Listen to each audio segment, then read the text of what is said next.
Les peuples autochtones réclament un nouveau contrat avec le gouvernement. Un appel lancé en marge de la célébration ce 9 août de la Journée internationale des peuples autochtones à travers des ONG et des défenses de droits de ce peuple. Ce nouveau contrat social va concerner les secteurs tels que l'aménagement du territoire, les forêts et l'agriculture qui donnera plus de droits de terre à cette catégorie des personnes et mettra fin aux spoliations dont ils sont victimes en République démocratique du Congo.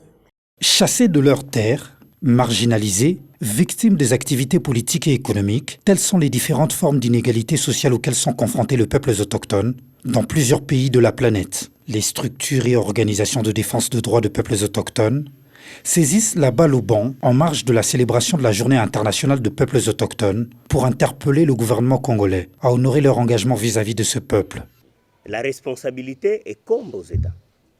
Et si nous, on a cette opportunité, cette occasion d'organiser la JIPA, comment on arrive à contacter l'État, comment est-ce qu'on arrive à composer avec l'État pour que l'État comprenne ses responsabilités d'un côté en termes d'organisation de la journée, mais aussi en termes d'évaluation des impacts, des engagements de l'État vis-à-vis de ces peuples, pour savoir qu'est-ce qui a été fait, qu'est-ce qui a marché, qu'est-ce qui n'a pas marché et comment on peut faire prochainement.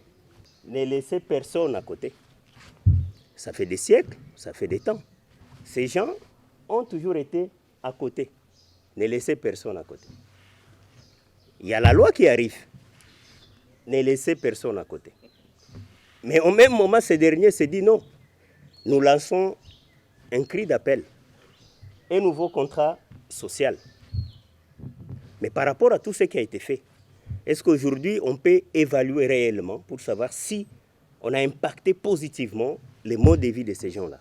Devant les chevaliers de la plume, le président de cette structure a invité le gouvernement congolais à élaborer un nouveau contrat social avec le peuple autochtone, fondé sur le droit de l'homme et le respect de la diversité culturelle, qui ne laisse personne de côté. D'où le thème « Ne laissez personne de côté », le peuple autochtone appelle à un nouveau contrat social.